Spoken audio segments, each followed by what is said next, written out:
dentro la storia. Siamo nel 1917, quindi la fine della prima guerra mondiale, con tutto quello che ne deriva, con i protagonisti che hai messo in gioco. Molti sono al femminile. La levatrice, Mallena, ovvero Maddalena, è appunto la protagonista insieme alla sua famiglia, insieme a tutto un portato storico di situazioni, anche di convenzioni e convinzioni di quell'epoca. Lei era un po' il collante di una società che io non ho mai conosciuto, ma arrivando da un piccolo centro nell'Oristanese, Paolilatino, ho nella memoria storica dei miei nonni, di mia nonna soprattutto, Giovanna, e di mia zia, le mie zie che hanno un'età ormai, una delle più grandi sorelle di mio padre ha 90 anni e mi fa ancora i biscotti per il compleanno, quindi è in grado di intendere e di volere, e raccontano quello di cui tu parli. E tu lo fai con una capacità che aveva stupito, perché la nitidezza e anche il linguaggio che tu usi sono tipici di quell'epoca, di chi ha vissuto certe situazioni, le espressioni dialettali, il dialetto che è sardo, che è una lingua minoritaria che andrebbe protetta e tutelata, forse ha anche bisogno di queste testimonianze, di questi racconti, per farci capire che arriviamo tutti da lì, anche se siamo tutti bellini, carini e parliamo tutti italiano. Se siamo sardi e abbiamo queste facce è perché arriviamo da lì, arriviamo da una realtà che ha caratteristiche precise. Tu parli e parli con tante espressioni dialettali, a me questa cosa ha colpito tanto. Ma come hai fatto a costruire un romanzo così bene? Innanzitutto ben trovati a tutti. Sono un po' emozionata e questo si può comprendere, non è il mio ruolo, questa non è la sedia in cui sono abituata a stare, però insomma, da dove viene questo libro? Intanto io sono un'ostetrica con 42 anni e più, quasi 43 di lavoro, quindi è anche un po' la mia storia. Come diceva Alessandra, si ricordano le nonne, le zie, di queste figure, quindi sono figure che sono state importanti nella nostra storia, però di loro, a parte nei ricordi delle persone anziane, non c'è traccia nella storia ufficiale, quindi era come una necessità che avevo di completare un po' un percorso dove sentivo che mi mancava qualcosa, non era sufficiente il lavoro, non era sufficiente lo studio, quindi c'era qualcosa ancora che avevo necessità di tirar fuori. E l'occasione si è presentata perché intanto io sono sarda, vengo da un territorio e un paese dove il sardo è una lingua che si parla ancora ed è una lingua viva. Qui ho usato solo alcune espressioni per non appesantire troppo la lettura al lettore contemporaneo non sardo, però volevo che insomma un segno rimanesse anche per dare forza ai personaggi, perché altrimenti sarebbero stati secondo me più poveri rispetto a come invece sono, utilizzando un po' di lingua sarda. E le storie, che dire, le storie sono le storie messe tutte in capo alla protagonista, ma in realtà sono le storie di tante donne che sono vissute in quel periodo e che hanno fatto tanto, erano figure certamente non donne perfette, certamente non donne ordinarie, ma erano donne che comunque nella loro società, nel contesto dove vivevano, avevano un ruolo importante. Riconosciuto diciamo da tutti, tant'è che appunto oggi conferma lei che è giovanissima e gli anziani ancora ne parlano, eppure sono figure, le ostetriche, le levadore, analfabete che sono scomparse da una cinquantina d'anni, pur se hanno convissuto per parecchi decenni con le ostetriche che hanno studiato all'università e mandate in gran numero dal regime fascista in ogni angolo d'Italia come tutelatrici della nazione, perché così venivano chiamate, per tutta quella politica di incremento demografico che doveva portare a produrre tanti giovani forti da mandare per le mire espansionistiche e colonialistiche del regime. Quindi hanno convissuto per diverso tempo, diversi decenni, anche con queste figure. Quindi questa è la storia in capo a Mallena, ma è di tante donne di quel periodo. Donne, ripeto, dimenticate da quando sulla scena del parto non ci sono solo più le levatrici e le donne, quindi con la medicalizzazione della nascita è cambiata la scena del parto e quindi anche queste figure sono state un po' emarginate e messe nel dimenticatoio. Ovviamente siamo tutti felicissimi che la mortalità materna e neonatale sia stata sconfitta, perché credo che nessuno abbia nostalgia di quei tempi tragici in cui morivano le mamme per una semplice febbre puerperale, morivano i neonati per qualsiasi infezione o per qualsiasi problema durante la nascita. Quindi nessuno ha nostalgia di questo, credo, no? Però insieme alla sicurezza abbiamo sacrificato tanto e quello che abbiamo sacrificato, a mio avviso, fa sentire tutta la sua mancanza ancora oggi. Noi abbiamo sacrificato tutta quella vicinanza alla donna e alla sua famiglia, al bambino, abbiamo sacrificato la prossimità, abbiamo sacrificato le mani tese verso queste situazioni di necessità, abbiamo sacrificato il rispetto per la persona, il rispetto per la donna, per la sua famiglia, l'abbiamo portata in un luogo sicuro, tra virgolette, quindi nelle stanze assetiche di un ospedale, ma abbiamo private della loro individualità, della loro cultura, della loro personalità, dei loro bisogni, insomma abbiamo tolto tanto in nome di questa sicurezza. Quindi questo libro vuole anche essere un ponte, perché non vuole essere assolutamente un motivo di scontro tra culture diverse, no? Come appare nel libro, perché il libro è incentrato su uno scontro di culture, ma vuole essere un punto di incontro perché secondo me possono e devono coesistere tutte e due. Deve coesistere una cultura ostetrica legata alla prossimità, alla vicinanza, all'attesa, al tempo dedicato, a tutte quelle cose che ora ci mancano in nome dei numeri che dobbiamo raggiungere. Cioè ormai in Sardegna, se contiamo i punti nascita, li contiamo sulle dita di questa mano, quindi capita spesso che qualcuno nasca in macchina, il marito che guida, quindi non lo so se questa poi alla fine sia proprio un'esperienza auspicabile, quindi diciamo che dobbiamo recuperare ancora tanto.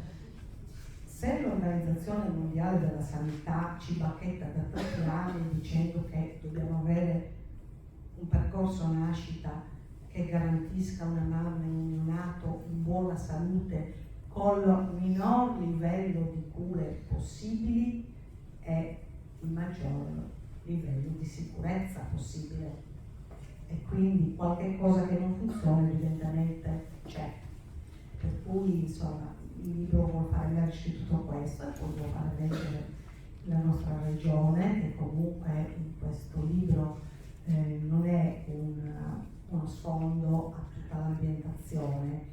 L'ho voluto inserire come un personaggio vero e proprio, con i suoi odori, con i suoi colori, col vento, con tutto il cambiamento che avviene col seguire delle stagioni, quindi come un personaggio che accompagna anche le vicende dei protagonisti e dà loro maggior forza e maggior caratterizzazione. Questo anche appunto, come diceva Alessandro, utilizzando anche un po' la lingua.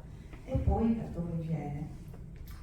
Viene dall'esperienza, viene anche dal lavoro, perché noi donne sappiamo che impegnarci molto è quello che facciamo qui, quindi qui c'è tanto studio, io saranno almeno 15 anni che faccio corsi di scrittura un po' dappertutto, perché a parte i geni superdotati, non è il mio caso, io tutto quello che faccio e che ho raggiunto è frutto di fatica, perché non eccello per natura in nulla, nel sorriso forse.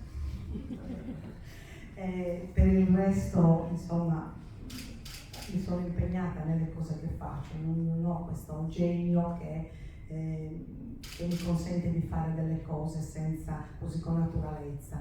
Quindi c'è anche tutto questo, e poi c'è il lavoro anche di tante persone, di amici, di parenti, di nipoti che sono, oppure qua in sala, che hanno letto, che mi hanno dato una mano dicendo ma però quello magari non mi convince tanto, ecco, quindi ho voluto non solo i pareri degli esperti ma anche delle persone comuni, perché poi alla fine il lettore siamo noi, ecco, siamo tutti noi, certo. Questo è. Sì. Bloccami se no. No, adesso ti blocco perché hai detto una cosa su cui ho riflettuto un po'. Quando tu parli del personaggio che è la Sardegna, a cui tu hai voluto dare dei contorni ben definiti, è vero, sì, diciamo che i tuoi personaggi non sono descritti fisicamente tanto quanto nell'intimo, e così fai con questa terra che è aspra, come chi la abita, e con le sfaccettature partendo dal prete, dal curato del paese fino ad arrivare al prefetto. Ognuno di loro è caratterizzato da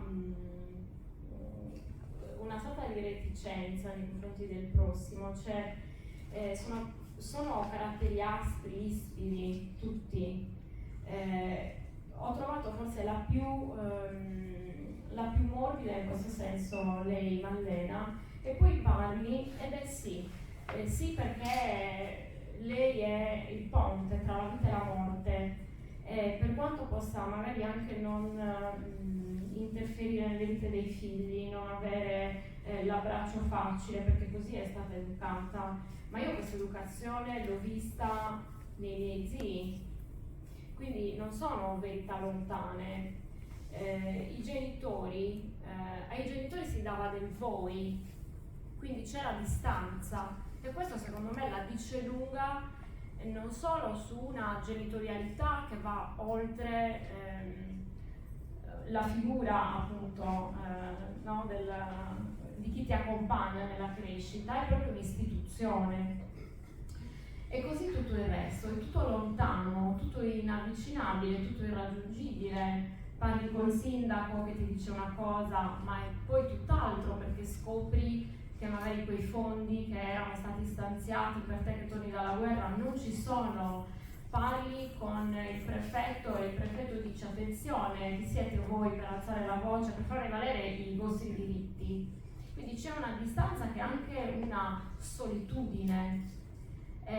Questa è una cosa che io ho trovato molto forte nel romanzo, che poi tu a un certo punto sottolinei e la fai dire poi al marito di Mallena. E questa solitudine non è altro secondo me che lo specchio di una chiusura, perché è la società che è stilizzata in quel modo, è la società che ha costruito dei limiti, dei veti e quindi delle gerarchie quasi invalicabili, e questa invalicabilità poi sfocia appunto nell'incomprensione, sfocia nell'incapacità di essere capiti, tutelati e in qualche maniera anche protetti. E questo, se ci pensiamo oggi, per molte cose, per molti casi non è più così. E quanti passi? Sì, dai, non è più così. Diciamo che io la voglio vedere rosea, per quanto oggi ci siano giusto, è situazioni. giovane la venerosia. Io vedo molta attualità in tutto questo, perché anche oggi la modernità che avanza non tiene conto del passo di tutti e lascia indietro una marea di persone. Quindi anche oggi io da questo punto di vista trovo una certa qualità, però insomma questo è un altro argomento, non è l'oggetto del libro, però ci si può fare una lettura anche nel mondo di oggi, che con le leggi scritte a tavolino da chi poi non deve subirle, e gli altri che invece non hanno partecipato alla costruzione di tutto questo castello normativo e che subiscono le leggi, che la legge di giustizia e poi sociale c'è una bella differenza. Quindi da questo punto di vista diciamo che ammiro l'ottimismo di Alessandra. Ma bisogna esserlo. Però sono ottimista anch'io, però insomma. Io ho visto forse molto forte quello che a un certo punto Malena dice sul finale, diciamo, vogliono vederci l'una contro l'altra, ma non deve essere tra noi la battaglia, piuttosto c'è da guerrare unite per difendere l'assistenza alle donne insieme alla nostra dignità. Questa cosa io la vedo molto attuale. Perché noi donne siamo le migliori nemiche delle donne, le migliori nemiche, e finché questa cosa non si capisce davvero, la società non può evolvere. Perché siamo noi stesse a farci la guerra, perché siamo noi stesse a stare in una situazione di rivalità, di opposizione, e questa secondo me più che mai è l'epoca delle contrapposizioni e delle opposizioni. Lo vediamo nei social, lo vediamo ovunque.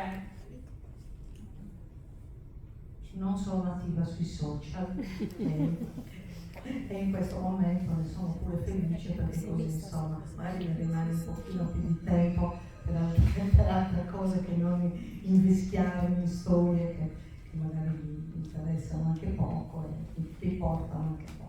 Però tu, figurati, però tu qui metti in evidenza questo aspetto. Alla fine sono due facce della stessa medaglia, perché entrambe credono in una professione, entrambe credono in un riscatto sociale. Malena, che da 15 anni si porta avanti la comunità, traccia delle linee con le donne della sua comunità e in qualche maniera arriva laddove non arriva il medico, che per essere consultato vuole essere pagato, quindi i poveri escono fuori da quella cerchia, quindi le consulenze sono tali solo e soltanto quando si può pagare.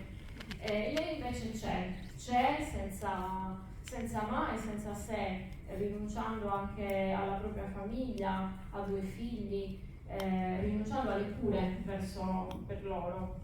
E in questo appunto anche la giovane Angelica, che studia e riesce ad avere un posto di lavoro nonostante appunto suo padre non voglia, perché ritiene che sia una professione assolutamente non conciliabile con quello che è il progetto sociale. Invece lei ci crede, perché è il suo riscatto, perché studia a Pavia, perché sia così, e invece si sente a un certo punto illusa e tradita.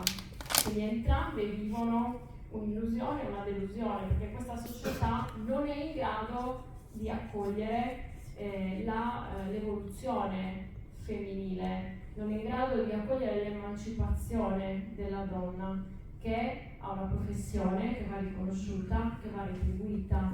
Quindi non è solo il soldato che parte in guerra che lavora per la società, e spesse volte quello stesso soldato non sa che cosa sta andando a fare in una guerra che fa solo vittime. E appunto qua è forte il rimando poi storico, perché tu poi parli anche della Brigata Sassari e citi personaggi storici come Emilio Russo. cito anche quelle persone che ci sono, i soldati, sono tutte persone realmente esistite. L'ho immaginato, te lo volevo Sono chiedere. tutte persone realmente esistite, quindi li ho voluti in qualche modo inserire perché anche loro sono comunque dimenticati. Eppure questi ragazzi mandati lì, mio nonno era uno di questi, aveva 19 anni quando è partito in guerra e lui era lo scrivano, quello che scriveva le lettere al marito della protagonista, e nel tempo libero tanti altri soldati che mentre fumavano, nel poco tempo libero si riposavano, e lui mi raccontava che passava il tempo a scrivere le lettere a casa, tutte queste persone, scrivendo ovviamente le cose che le famiglie volevano sentire, no? Perché non si poteva scrivere tutto quel disastro che invece vivevano tutti i giorni e che il marito della protagonista poi tira fuori, ecco. Sì, c'è un bel pezzo di storia. Sì, c'è un bel pezzo di storia che sì, io non ho approfondito perché non ho le competenze per farlo, non è nel mio ruolo in questo romanzo e non intendevo farlo, quindi tanti altri più bravi di me hanno parlato della guerra nel contesto storico e sociale, io volevo semplicemente far vedere che il contesto era quello, ma senza, lasciandolo un po' così sullo sfondo, facendone vedere solo gli effetti sulle persone semplici di questi territori rurali che sono partiti in guerra senza conoscere l'italiano prima di tutto, senza sapere dove stavano andando e a combattere per che cosa, contro chi, a seguire ordini di persone che si sono rivelate poi, a leggere bene la storia, dei folli, che portavano avanti solo il loro narcisismo proprio sfrenato, no? E quindi ecco, hanno subito anche loro tutto questo, quindi in un qualche senso, in un qualche modo volevo, ecco, che il senso di questi personaggi fosse quello, ecco. E poi parli di una figura che è l'alter ego di Mallena, che è Tiziano Nora. La caratteristica di questa donna è la capacità di pronunciare noi nel mio dialetto diciamo paraulasa, invece ci sono altri contesti, Breus, esatto, dove si parla di brevis. Io tempo fa ho intervistato una ragazza che ha iniziato ad occuparsi di queste figure femminili, a metà tra insomma la strega, la maiazza, la bruscia e la curandera. Ed è stato interessante il confronto con lei perché lei insisteva sul fatto che ci sono tante realtà che oggi ancora nell'entroterra o comunque anche in posti vicini a Cagliari conservano queste tradizioni, quindi queste persone che curavano con le erbe, che conoscevano perfettamente come l'alchimia sul corpo e quindi le proprietà, non lo so, dell'ericriso, del lentisco, la capacità quindi di arrivare a delle cure come dei medicamenti risolutivi a volte. Mi ha incuriosito molto questa figura. Tu hai conosciuto, quello che ti chiedo, hai conosciuto, c'è una figura realmente esistita? È una figura realmente esistita che si chiamava esattamente così, ed era anche una zia di mia nonna, che mia madre ha conosciuto, che insomma, che si chiamava proprio zia Nora. Ma ce ne sono ancora di queste figure che un po' sono un ponte tra mondi diversi, no? Tra il mondo terreno e quello insomma, che è ultraterreno in un qualche modo, però bisogna anche ricordarci in quel contesto. In quel contesto tutto quello che non si poteva spiegare con la ragione veniva attribuito a un volere divino, comunque a un qualcosa di ultraterreno. e soprattutto si adoperavano con tutto quello che avevano e che conoscevano.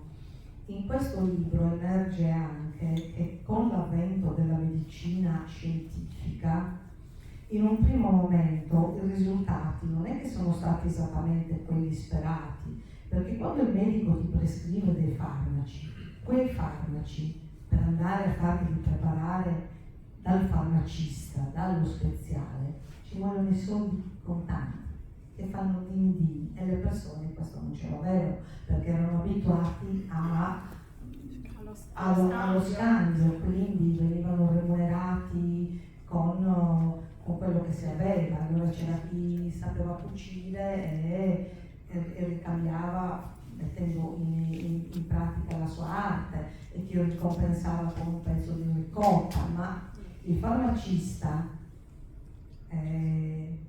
insomma, quello che stava dietro l'apotecheria, si chiamava in sardo, no? Anche tedesco, apoteca, infatti mi aveva sorpreso vederlo in Germania, apoteca, apotecheria, voleva i soldi. Quindi potete immaginarvi, dopo che si è tacciata la medicina tradizionale, cosiddetta da P3 popolare, con un senso anche forse pregiativo, si era tacciata di ignoranza, di superstizione, di pratica, no? Che non poteva esistere nel 1900, quindi marginalizzata, per certi versi anche criminalizzata, in favore della medicina ufficiale, quella scientifica, quella praticata dai dottori maschi, tra parentesi, ma questo è un altro argomento. Però poi quando il medico ti diceva devi usare questo, i soldi chi ce li aveva? Voglio dire, quindi paradossalmente gli esiti in un primo momento sono stati anche l'esatto contrario di quello che ci si auspicava.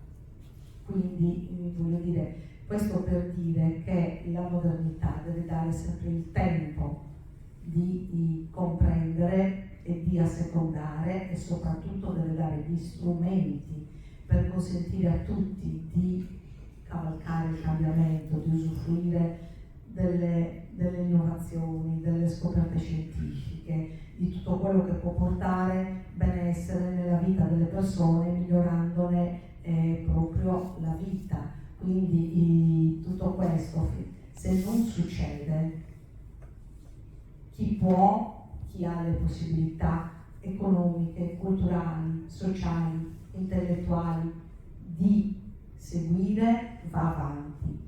Tutta l'altra miriade di persone che noi vogliamo far finta di non conoscere e di non vedere sta indietro. Però, ripeto, non è questo l'oggetto del libro, però mi vengono in mente tutti i novantenni come mia madre che non hanno uno SPID, che non sanno usare il telefono. Se non avesse avuto noi figli, mia madre sarebbe morta da chissà quanto. E quanti anziani trovano morti in casa dopo tanto tempo? Ecco, non è che sono persone disagiate, persone strampalate, persone fuori dalla società, sono persone che non sono state in grado e non sono state accompagnate per seguire il mondo che va avanti con i suoi ritmi decisi a tavolino da altri che, per dire alla francese, se ne stracicciano di chi poi non segue.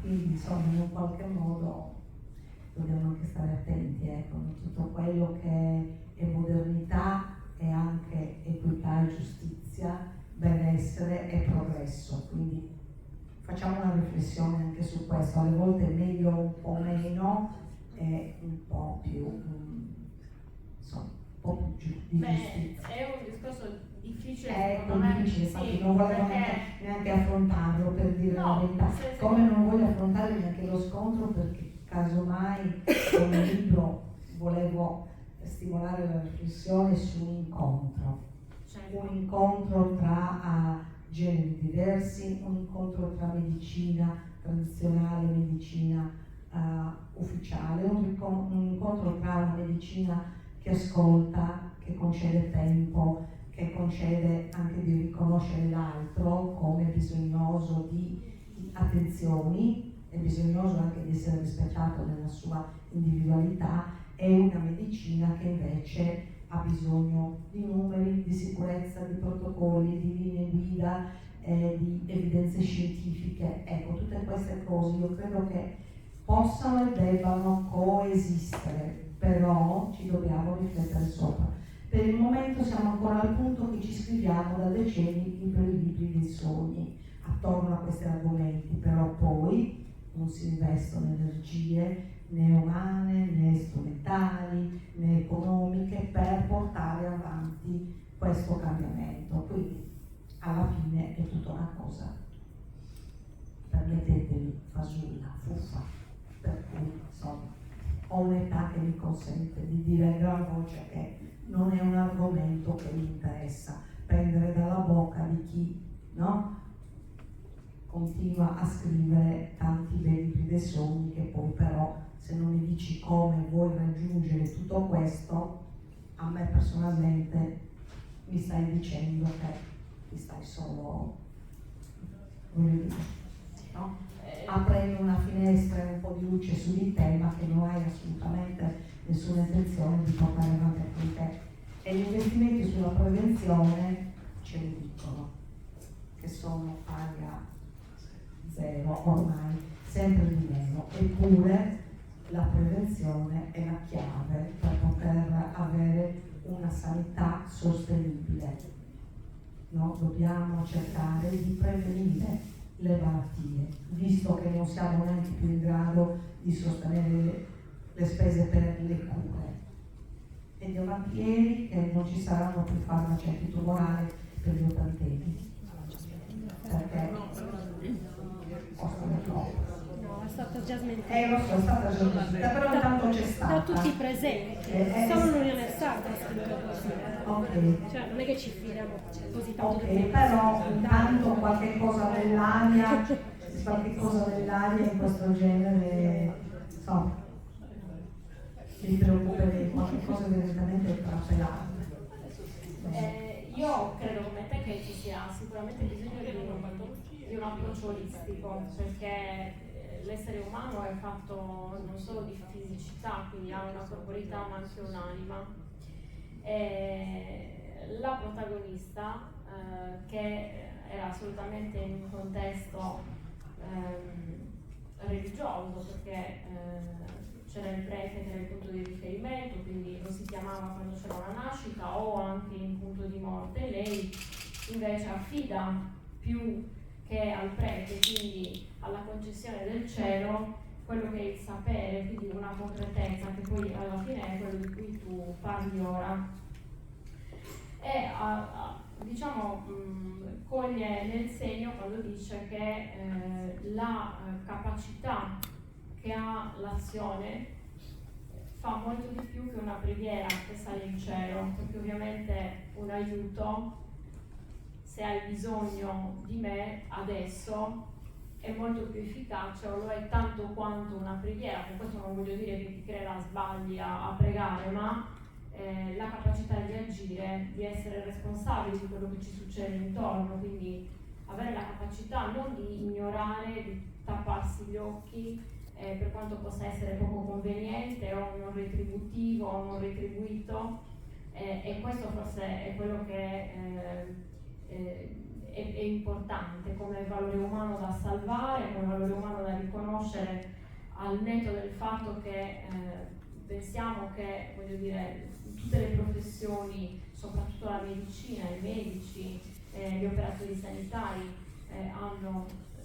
vanno verso questo scopo, quindi è sicuramente un mestiere nobile per chi lo persegue e lo ha perseguito fino a che ha lavorato in questo senso, con questa capacità di arrivare fino all'altro, con ovviamente i propri limiti, perché la medicina è una scienza in evoluzione continua, altrimenti non ci sarebbero scoperte. Invece sono cose che si rinnovano e che danno anche spazio a una longevità, a una prospettiva di vita che oggi ci porta ad essere, non dico immortali, ma voglio dire, a 40 anni una persona ieri era vecchia, finita, era segnata dalle rughe, desusartu, quindi la campagna era una cosa che già faceva invecchiare tutti i pensieri. Io ricordo, appunto parlando di questo contesto che è più di 100 anni fa, ma sono racconti a cui ho assistito.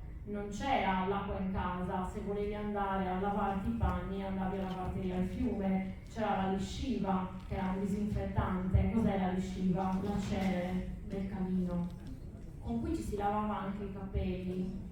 Il bagno che noi tutti oggi usiamo comodamente, che abbiamo in casa, era fuori dall'abitazione. Piove? Bene, vai fuori. Nevica? Bene, vai di nuovo fuori.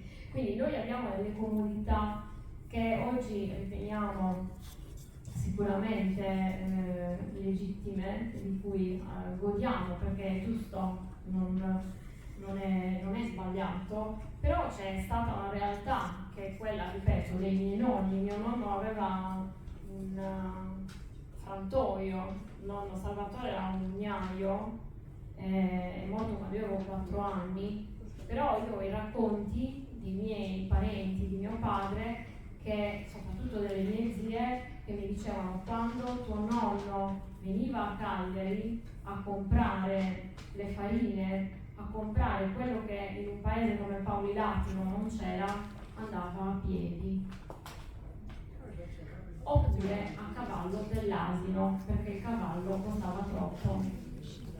E tu parli qua nel romanzo, c'è un asino che è amico di Mallena, perché lei a un certo punto dice è come una persona, cioè io è uno di casa, resta giorni senza mangiare, eppure è lì che mi fa le feste col muso, è lì che ha allattato mio figlio, ha sostenuto, quindi in un momento in cui a me è mancato il latte c'è stata lei, Tiola, che ha provveduto a quello che io non sono riuscita a fare. Quindi questa magia, io ripeto, a me questo libro è piaciuto perché chi ha vissuto anche da lontano una realtà come la mia dice questi sono i miei parenti, per forza, lontani parenti, però. E poi c'è un'emotività che ti risvegliano queste cose perché sono racconti di vita veri e probabilmente anche tu che magari hai sentito, hai visto, hai celebrato la vita conoscendo questa realtà che era fatta di piccole cose, di cose, di rinunce e di cose non scontate. Mia nonna, e sento mia zia, ancora oggi ne parlo raccontando di Monte Granatico. Tu vuoi raccontare che cos'è? Beh, il Monte Granatico è il posto, penso che molti di noi che ci accomuna un po' l'età si ricordino, non perché l'abbiamo conosciuto, ma perché ne abbiamo sentito parlare.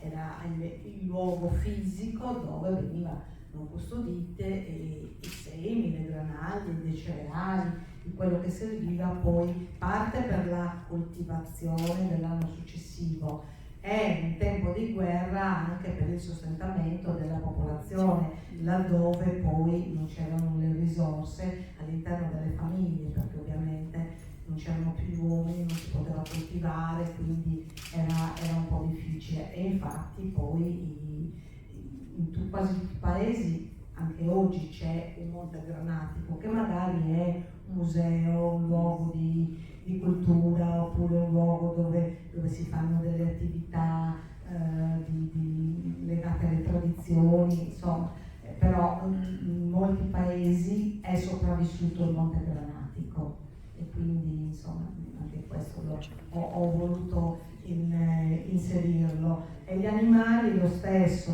per quanto rude e cruda fosse il rapporto dell'uomo con gli animali, no? Che molte volte si dice era crudele, i pastori maltrattano, i pastori o comunque le persone della campagna certamente erano persone rudi, certamente erano persone che non avevano certe raffinatezze, però vorrei anche dire che riconoscevano ogni pecora dal suo pelare, dal suo campanaccio, che era diverso l'uno dall'altro, e loro, stando seduti magari a riposare mentre pascolavano, dal rumore dei campanacci in lontananza sapevano cosa stava succedendo, se il gregge era in pericolo, se si stava avvicinando al gregge qualcuno. Quindi voglio dire, c'era anche un'attenzione, avevano un nome queste pecore, come anche le mucche avevano un nome.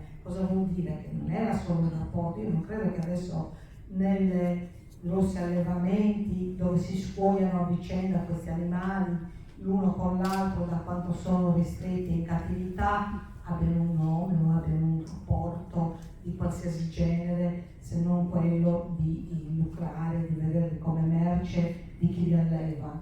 Quindi voglio dire, sì, David il pastore era un uomo rude, era un uomo che poteva sembrare crudele, violento. Qui c'è anche una storia dell'uccisione del maiale che chi l'ha vissuta sa che è esattamente, insomma, un po' cruenta, però era funzionale ad un certo tipo di società. Oggi, se vogliamo nasconderci dietro un po' le nostre ipocrisie, possiamo dire che quelli erano tempi di rudezza, di crudeltà, di rozezza e di ignoranza. Invece adesso siamo evoluti. Anche qui stimolerei un po' una riflessione, se davvero siamo così evoluti e siamo così più civili di allora, perché stiamo partendo in questi ultimi anni. Mi sa che non li ha toccati e non è riuscito neanche il più barbaro dei popoli da che l'uomo è sulla terra, quindi anche qua. Però questo resettatelo, perché non c'entra niente con il libro, sono anche argomenti, ripeto, e non voglio entrare in terreni minati, quindi mi scuso. A proposito di terreni, la protagonista a un certo punto deve fare un viaggio e dal posto in cui si trova andrà anche lei a Bolzano, a piedi, alla prefettura a trovare appunto il prefetto. Ma questa è la mia domanda, la mia curiosità. Il posto, quindi le diciamo il paese dove tu hai ambientato la storia, dov'è? Dov'è? Il posto dove io ho ambientato la storia è, diciamo, nella zona della costa un po' a sud di Bosa, tra Bosa e Oristano. Potrebbe essere, non lo so, un posto dove si vede il mare, potrebbe essere Magomara, è un posto inventato. Certo. È un posto inventato che è l'insieme di più, perché in Orolani ci può essere il Norbello, che è il paese da cui io provengo, ci può essere Orani, dove è vissuta una di queste figure, Gaspara degli Ubissidi, che mi è rimasta, l'ho pure sognata, ecco, perché era una figura che ha sofferto tanto, che ha dato tanto, che si è spesa tanto e che è stata veramente, si può dire che è morta, se non di inedia, di disperazione, senza riuscire neanche a comprarsi un farmaco, no? Perché dopo 40 anni di lavoro gratuitamente fatto in giro per le campagne e per le case del paese, da tutte le donne, dalle più povere a quelle anche abbienti, che magari potevano ricompensare, però sempre con un pezzo di formaggio, con un pezzo di non ha mai avuto un riconoscimento, sempre perché le leggi non lo prevedevano, però non prevedevano neanche di stanziare i soldi per assumere un'ostetrica diplomata, un'ostetrica che avesse studiato all'università, quindi c'era questa sorta un po' di ingiustizia, di falsità, di volersi, tu non ti possiamo pagare perché non sei diplomata, però poi non portiamo neanche una diplomata, perché tu sei obbligata a continuare ad andare in un qualche modo, perché quando la cercavano, come può sottrarsi una persona che si è dedicata per tutta la vita a quello? Certo. Quindi era in una situazione di... e anche la sorella stesso lavoro per decenni, entrambe non sono state mai riconosciute né remunerate, sono morte così, ecco. Quindi è un paese che è un pezzetto di ogni posto dove ci sono queste figure che ho ritenuto importanti, e questo libro è anche per loro, ecco, per tutte quelle che ci hanno preceduto e che hanno fatto tanto e che sono state completamente dimenticate dalla storia, e magari ricordandone altre di figure che forse non hanno neanche fatto per la comunità quello che hanno fatto queste donne. Posso fare una domanda? Certo. La levatrice e l'ostetrica per quanto tempo hanno condiviso? La levatrice e l'ostetrica per quanto tempo hanno L'ostetrica in convissuto? ospedale e la levatrice che continuava ad andare a domicilio. Allora, Insieme quanto tempo hanno? hanno convissuto per tantissimo tempo. Io ho un'amica che adesso ha 85 anni, che è stata un'ostetrica condotta, ma non un'ostetrica di queste levadore analfabete, ma un'ostetrica che ha studiato all'università. Perché la levadora imparava a suonare Questa levadora che è la protagonista del libro è una donna analfabeta. Io Completamente non sa leggere e scrivere, tutto quello che ha imparato e che conosce lo conosce perché è stato tramandato dalla mamma e dalla nonna, compreso tutta la sua conoscenza delle erbe, di quando vanno raccolte, di come si curano certe malattie. Lo ha appreso un sapere tramandato oralmente. Poi dopo sono arrivate le scuole di ostetricia, ci sono dal XVI secolo, un libro per esempio, dal non so se l'abbia letto, Nord America di Giacomo Mameli, sì, che racconta che nel 1939 le prime ostetriche mandate in Sardegna certo. venivano dall'Emilia Romagna, proprio perché Sì, la no, venivano un Sardegna po' da tutta Italia, perché in Sardegna non ce lui n'erano dice poche. da Bologna. Se legge l'ultimo capitolo di Hotel Nord America troverà una Bibiana e la troverà anche nei ringraziamenti, perché quello che ha scritto Giacomo Mameli diciamo che si è consultato, perché non è che lui ricorda il saluto della mamma, ma bensì si è consultato con me, probabilmente. È quella bilancina con cui pesavano i bambini, sì, praticamente l'ha avuta in eredità una studentessa di ostetricia, esatto, che è la nipote che noi abbiamo conosciuto, perché con le mie colleghe noi lavoriamo in sala parto al Policlinico, sì, e quindi conosciamo un pochettino queste storielle tra levatrice e ostetrica. Quindi le levatrici nell'Ottocento e nei primi del Novecento per lo più in Sardegna erano queste donne pratiche, levatrici empiriche che avevano imparato, no, di madre e figlia e avevano queste conoscenze. Poi sono arrivate le ostetriche che hanno studiato all'università, anche sarde, poche, per lo più mandate, ripeto, dal regime fascista durante il ventennio, proprio per questo incremento demografico tanto caro al regime per combattere la mortalità materna e che in Sardegna era molto elevata. Che in Sardegna era molto elevata, ma non quanto pensiamo, perché in altre regioni lo era molto di più, quindi eravamo messi meglio di tante altre regioni, tant'è che nelle testimonianze di queste ostetriche che arrivavano dal continente si meravigliavano anche di come dopo 8-10 giorni, mangiando dei semplici, insomma, dei brodi, delle verdure,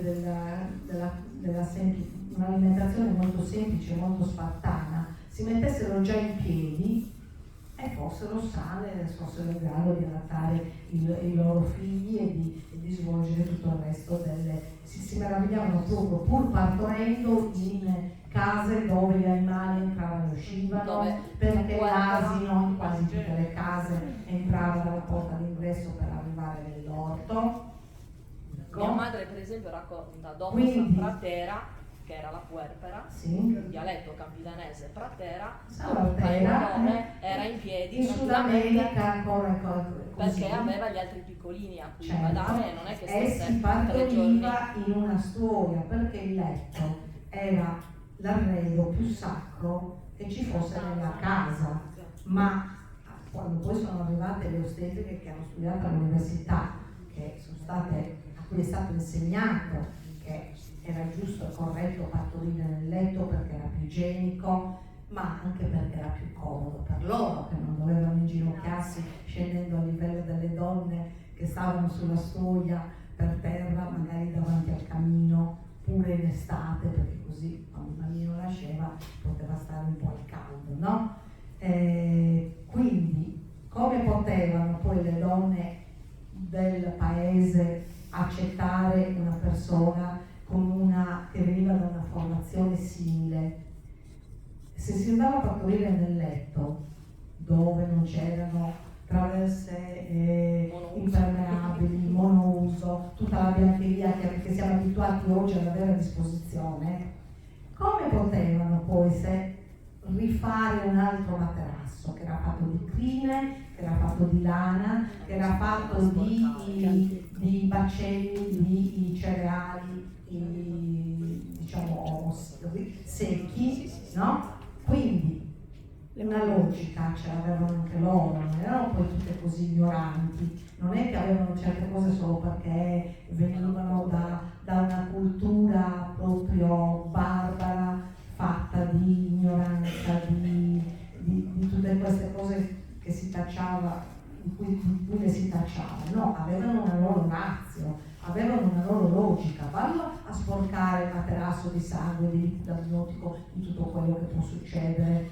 durante un parto. E parto ci andavano dopo che veniva, che si spendeva la placenta, insomma, che si ripuliva, si rimetteva in ordine, veniva accompagnata al letto, con letto bello pulito, dove stava col bambino per tutto il tempo necessario a ricevere amici e parenti che venivano a congratularsi con la mamma e con la famiglia per questo lieto evento. Allora aveva un senso e veniva offerto il moscato, e veniva offerta una malvasia di rosa e venivano offerti i savoiardi e i dolci tipici di quel posto, no? Che avevano tanto anche sorpreso tutti quei viaggiatori americani e tedeschi che erano venuti in Sardegna a visitare questa terra anacronisticamente antica e arretrata, no? Nei secoli passati. Anche loro si erano sorpresi di tutti questi rituali attorno alla nascita e avevano un loro senso, no? Per cui non è che loro non volevano fare questo perché erano delle persone barbare che volevano continuare a stare come gli animali a, come veniva detto in senso dispregiativo, sgravarsi per terra. No, c'era una sua logica. Poi certamente l'ostetrica diplomata all'università e il medico era scomodo inginocchiarsi al pari della partera, no? Però quella era la cosa più logica, anche perché vicino al fuoco c'era il tepore, c'era il trepiede con l'acqua a bollire, quindi c'era tutto a portata di mano, cosa che le vicine di casa che c'era tutta quella vicinanza, quella prossimità, quella rete sociale, tutta quella, come si diceva, no? Attorno a un bambino c'è una comunità. Oggi attorno a un bambino io non lo so che cosa c'è. Se è fortunato c'è una famiglia. No, ci sono almeno 20 persone. Sì, ma tutte vicine che vanno, ti preparano il sugo, oppure ti lavano la biancheria, oppure ti portano 10.000 regali tutti uguali. Io sto dicendo di nascere oggi in ospedale, attorno sì. a una partoriente ci sono 20 Sì, persone. sì, quando va a casa chi c'è? Nessuno. Brava, bravissima. Lì 20, lì nessuno. Bravissima. Tant'è che credo, mi sa che ci sono più depressioni post-partum oggi di allora, non c'erano studi, ma così a sentimento, se devo fare l'empirica, mi sembra che sia esattamente È così. quello che in Italia manca.